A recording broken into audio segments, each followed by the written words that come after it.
he and my dad actually both put in 25 grand on a house in Menifee. It was a $180,000 purchase, and enough to put a down payment, five or six grand to fix it up, get it rentable, and that was my first deal. And then just started doing kind of one deal at a time after that. When you don't have any money and you're a broke wannabe millionaire at the time, like I was.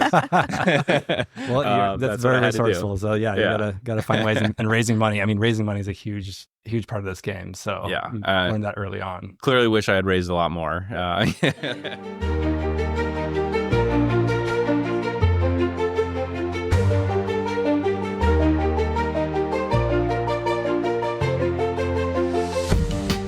Welcome back to The Broke Billionaires, where we document our daily struggles in building wealth while raising a young family. Join us as we talk creative wealth building for everyday people and couples that are struggling in a down economy. I'm Lauren. And I'm Joshua Masari, and we'll be your hosts.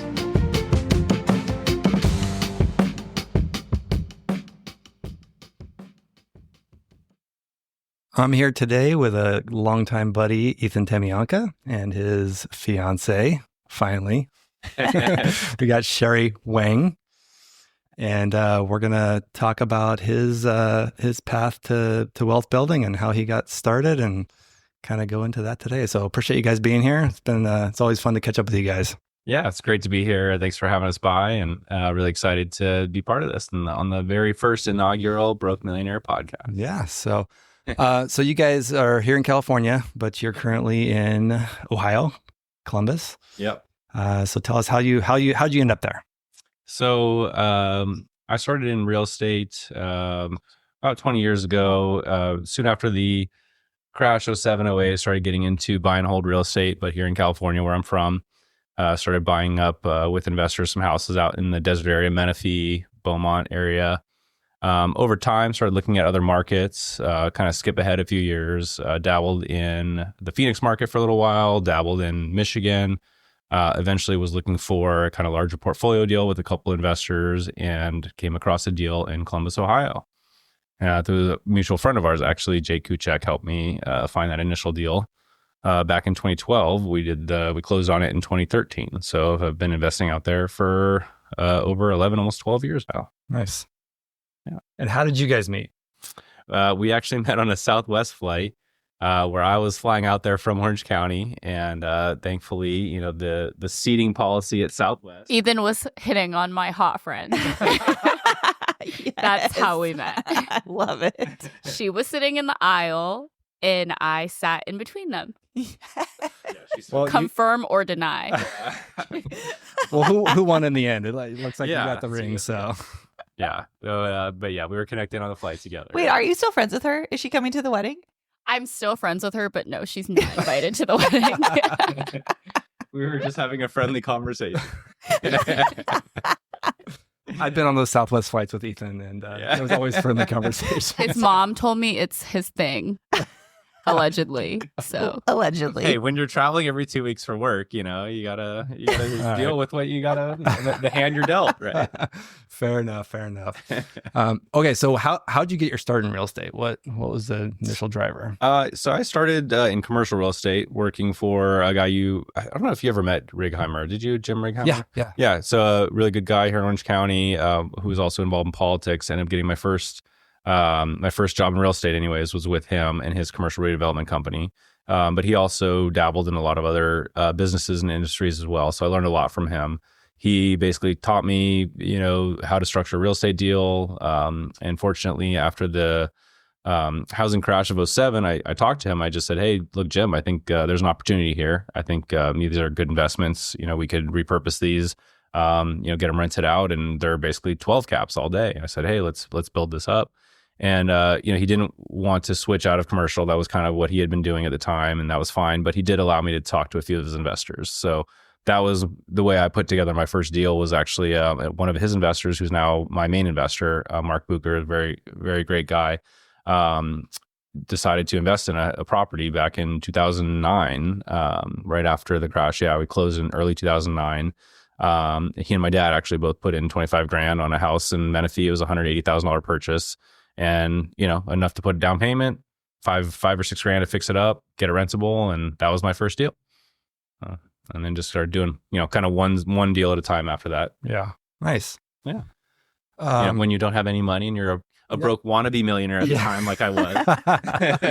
Well, that's very resourceful. So you gotta find ways and raising money. I mean, raising money is a huge part of this game. So you learned that early on. Clearly wish I had raised a lot more at the time, but yeah. Well, I mean, you've got your own fund now. So you kind of took that experience and were able to launch your own fund and really expand on the fundraising. Yeah. So that, in California, we did a lot of onesie deals, but then when we did get out to Columbus and look to more syndicate, I did end up starting a fund with some people through Chapman here in Orange County. And it was a smaller fund, but was able to do pretty well with that. And so that's already had a 10-year cycle as well. But yeah, that did lead me into more kind of syndication on the investment side, not just the onesie deals, and allowed me to kind of at least test the waters, learn a little bit, get, not be so green.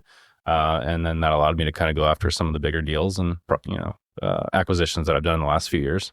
Nice. What would you say are some of the sacrifices that you've made along the way? They're starting out or kind of through your journey, or even now, sacrifices that you've made in, the bigger realm of building wealth? I mean, I think definitely quality of life as far as just, your direct monthly and day-to-day cost of living. I think, moving out to Columbus obviously was a big cost savings for living out there. But just in general, even when I did move out there, I lived with a friend for 6 months. After that, I moved into one of my own investment properties. Sherry will tell you, when we were first dating and I was traveling out there every few weeks, I was staying at the Red Roof Inn, had a deal. Glam. Yeah, very glam. The property management company I had at the time, one of their employees had a relative who had a deal. So, I mean, literally it was $42 a night or something. You can't beat it, right? For the friends and family discount. So, I mean, for years I stayed there, the Drury Inn. I mean, all these, cruddy little motels, Airbnbs with, broken doors and all kinds of stuff. But for years, and like I said, even when I moved out there, lived in one of my own investment properties for a year. It was not a glamorous house by any means. Sherry lived there with me for that first year when we first started dating seriously again. And I mean, literally, this was a house that I got for free. Let that sink in. Wait, can we hear how you got a house for free? How did you get a house for free? So I had negotiated a deal with Homeport, is a nonprofit out in Columbus, one that will tell you that they do a lot of good in the world. Since this is a podcast and will be aired on the internet, I won't say anything else, but let's just say they're not the most efficient with taxpayer dollars, in my opinion. So when they were looking to offload some properties that they had to sell, basically it was this whole deal where they structured it so that these lower income tenants could have cheap rent, but then they had an option to purchase the property for 15 years. None of them bought the house, like literally not one, because they did nothing to actually help them get their financial fitness in order or do anything to help them, do anything to learn how to actually buy a house. They just gave them a house and said, oh, cool, you have the right to buy it for 15 years. None of them did. After those 15 years, they wanted to recoup some capital, so they went to sell these houses. Instead of putting them on the open market and getting top dollar, they started doing just little onesie deals with people that they knew. Fortunately for myself, I was able to swoop in and get one of those deals. So, for me, it was very beneficial. It was one of the best deals I've ever done, but it's obviously something that hurts me, right? This is a taxpayer, government sponsored entity, GSC essentially. And they're not, doing things the right way, in my opinion. But anyways, I got off track. But you got a house on it. I mean, I needed to know how you had a house for free. So part of that bulk deal, that I negotiated with them, I got off track, was we'd already negotiated a price for like 24 properties. And at the very end, they said, well, we also have this other house we forgot to add in. And I said, cool, that's fine. Add it in. And the price didn't go up. The bulk deal was already buy 10, get one free. Yeah. So again, they're not the most efficient with your tax dollars. All right. No. Just a quick disclaimer. The information shared on this podcast is for informational purposes only and should not be considered as financial, tax, or legal advice. Always consult with a qualified professional before making any financial decisions.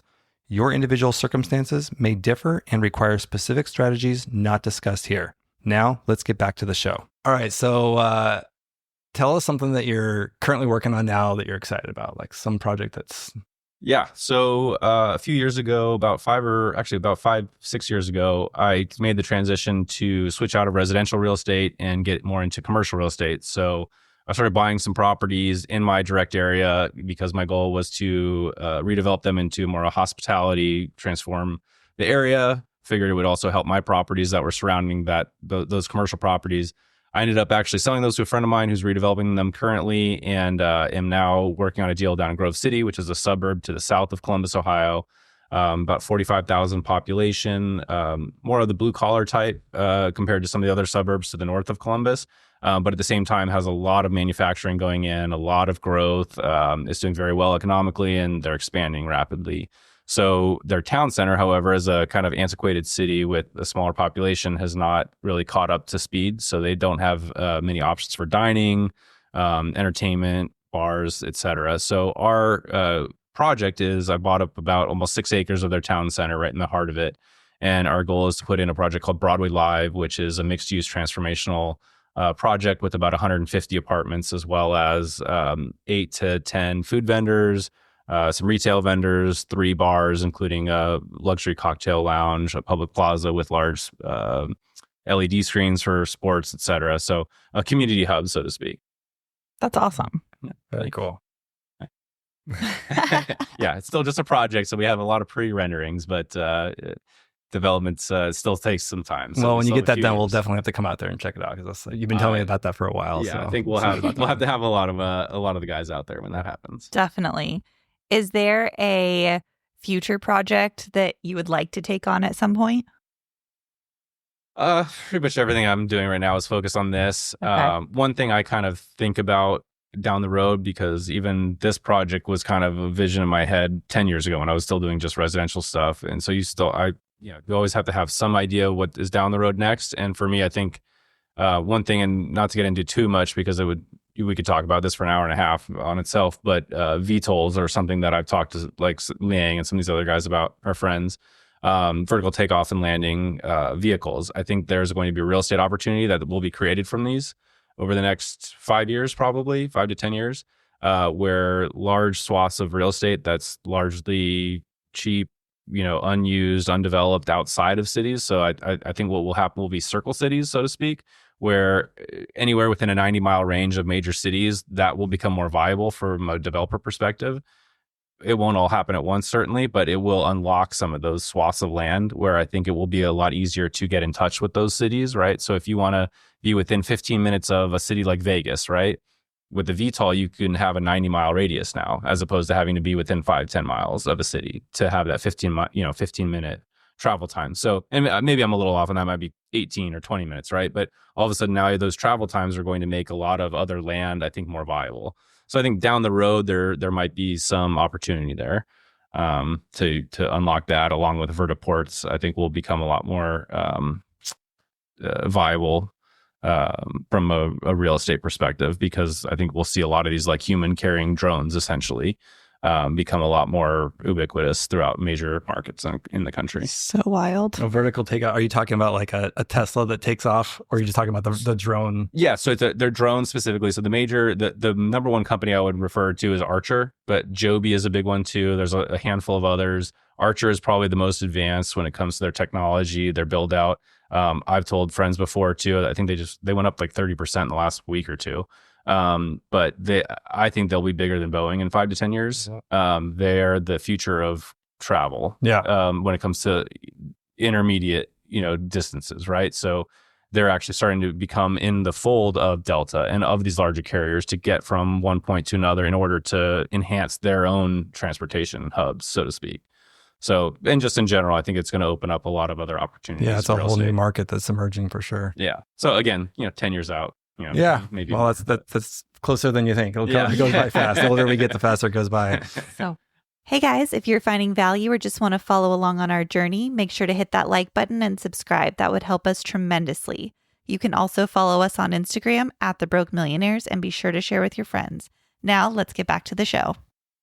So a lot of our listeners are, young professionals, young families, just kind of getting going. They're trying to figure out, they want to start building wealth, but they don't maybe know where to start. Like what advice would you give somebody that's just kind of in that beginning stages? It's really tough. For me, everything I've done has been very, all my investments have been very cyclical, based on cycles where I could really see an opportunity horizon, right? Where something is clearly undervalued right now. It's really hard for me to see real estate wise what's undervalued on a broad scale, right? So you could look at a very one specific project and say, okay, that makes sense or doesn't, right? But from a broad scale, like it's very hard to say like, oh, residential real estate makes sense, right? 15 years ago, you could say that, right? It doesn't matter what market you bought in, you would have done fine by now. Right now, it's really hard. You have to be very specific in the market and also the niche. So like we were talking about before with short-term rentals, you can't just say, hey, just do, find a property and do short-term rentals and make it look nicer and you'll do fine.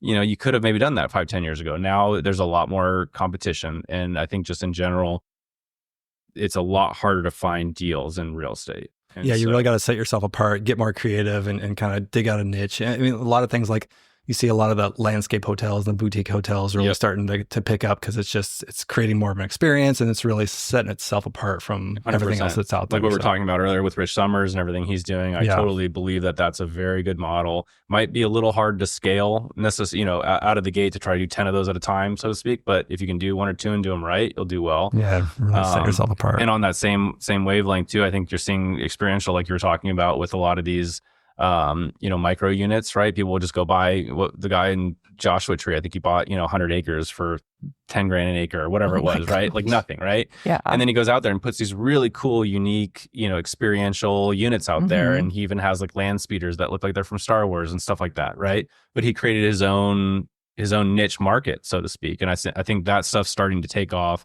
You're even seeing, I think it was Marriott bought out Postcard. Postcard is one where it's all about those experiential micro units. And they bought them for like $1 billion or something crazy. I forget the amount, but like those are taking off, and those larger operators like Marriott and them are starting to look at that and realize that and buy a lot of those guys out or look into investing in that space. So yeah, it's getting away from the short term and more into that type of stuff. Yeah, definitely. All right, what's your end game? Where do you see? Are you trying to just save up enough and buy an island and go chill, or what's your end game? Trying to move back to California? Seasteading is you have to build your own island. Okay, there you go. There's no more land. Okay, all the land's taken. I don't know. One thing at a time. Right now, it's Broadway Live. I think after that, maybe some larger play in the hospitality, large Circle City, swath of land, VTOL, opera, something like that. Whether it's more on the luxury resort type of thing with a real estate play. But, ultimately, I think the big project will be this one I'm working on now. After that, I'll take a pause and, just focus on our family and go from there. Yeah, you guys are getting married this coming year. Next year. That's exciting. Yeah, we're hoping to have you there. We'll see. But no, you guys are a little busy this year yourself. We'll have a fresh baby, but we're going to do our best. We were very excited for that engagement. That's for sure.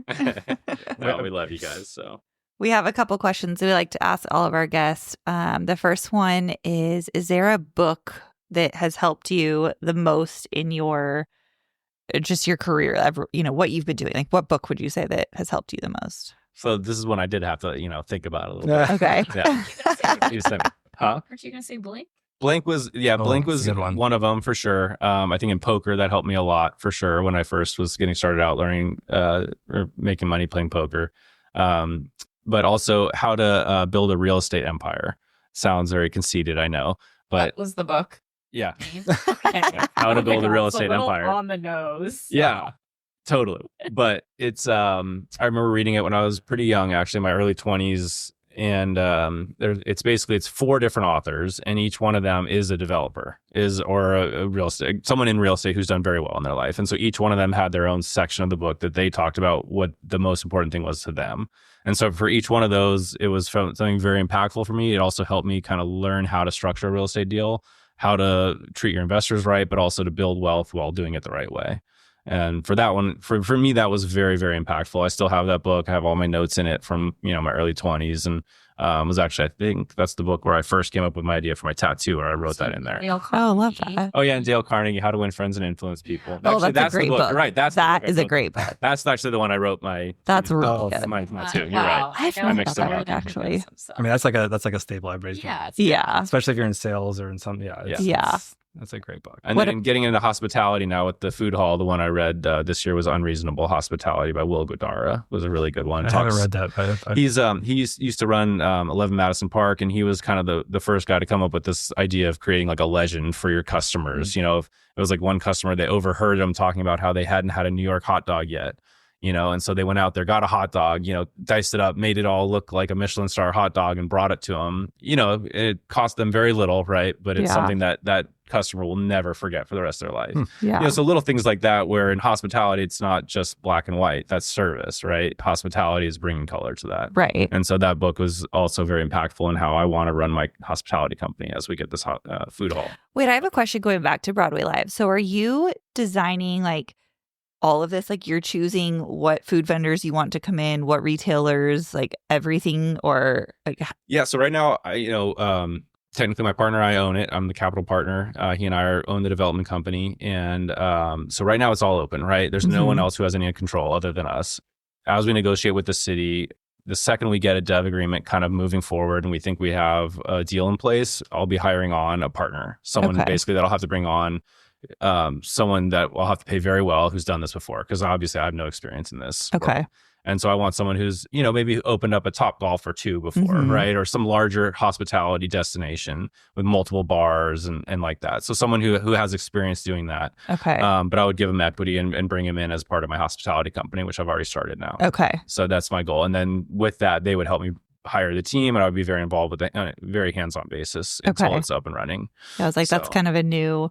Yeah. I've obviously worked retail a lot, but like from that perspective of it, I was like, oh, actually, I'm not sure how the getting off the ground going. that hire will be very, very important. Yeah, for sure. definitely. And they will have a lot of input. I'm the type of person where I want final say, but I'm generally going to go with the recommendations I get. Okay. You know what I mean? Love that. And I got a quick question. I know you're kind of moving into this new project and going into this new phase of your investing journey. But what you started with residential, or mainly residential.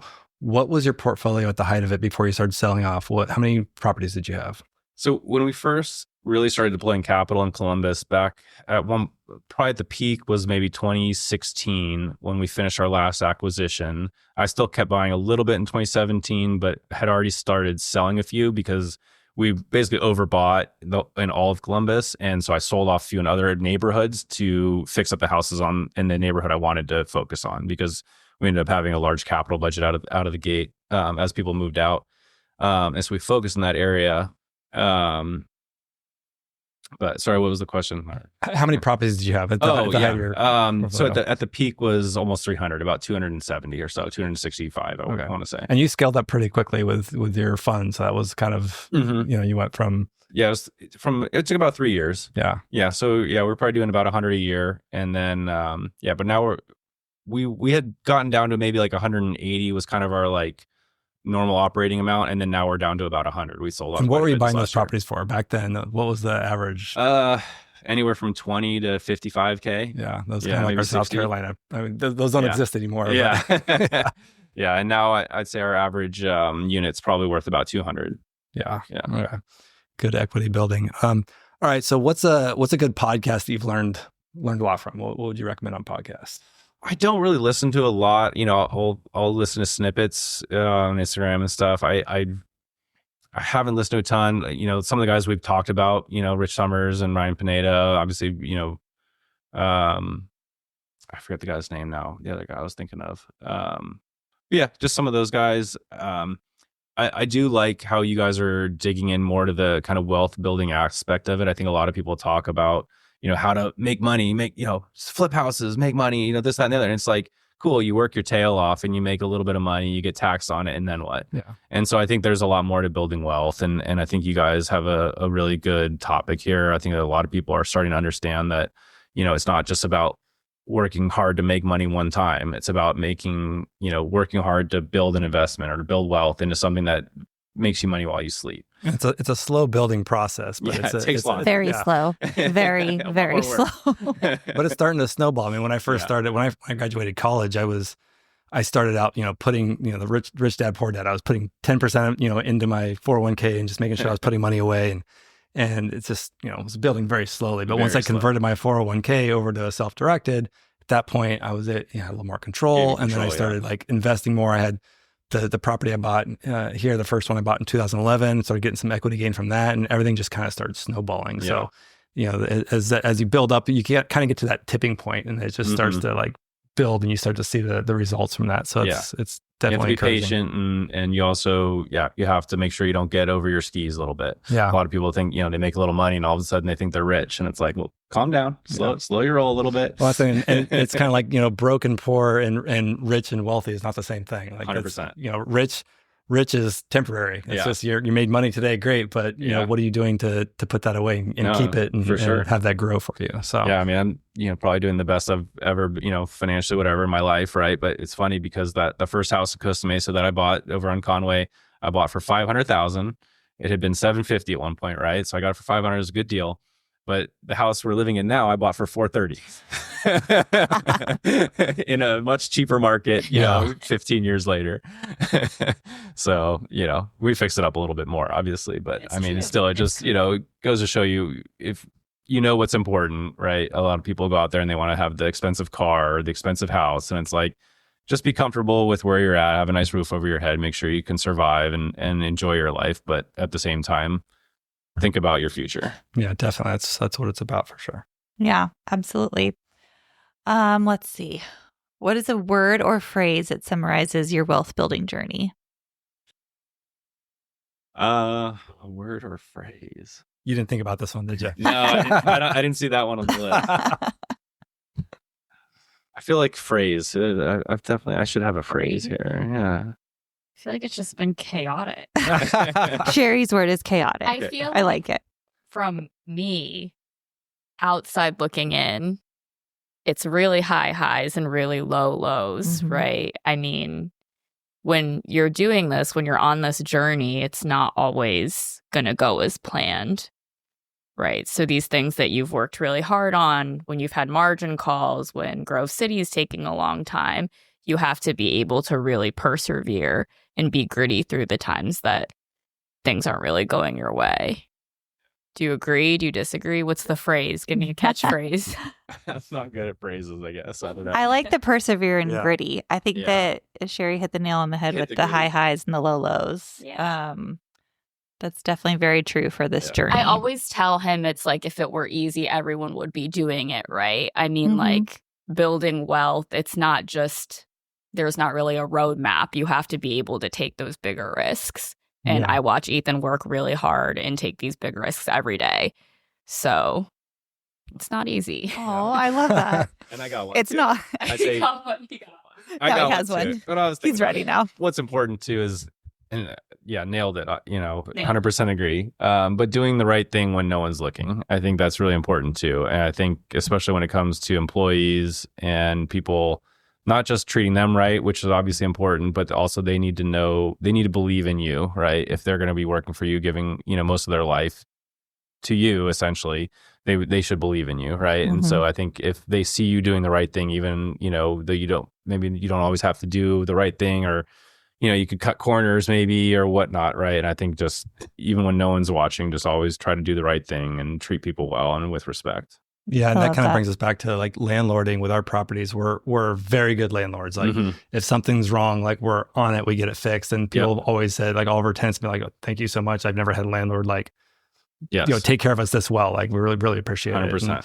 so that kind of goes full circle. Like even in these markets that we have, there's, the South Carolina, these properties we're buying for $25,000. There's a lot of slumlords in the area. So when we're actually taking care of these properties and taking care of these maintenance requests, people aren't used to that. So and it'll lead to your house being taken care of better too. A lot of times if you don't do the right thing with your tenants, right, they're not going to call in some things, right? And then all of a sudden it leads to a major plumbing issue or whatnot, right? And all of a sudden, that could have been avoided. And usually if you treat your tenants the right way, it will be.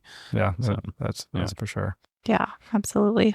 All right. I think that's good for tonight. Awesome. Right. Thank you guys for being on. Yeah, we appreciate it on your... Happy to pop your cherry. Yeah. So first guess. We'll see. Yes. We'll edit it. We'll make it sound good. All right, guys. Have a good night. All right, guys. Have a good night and get out there and make it happen.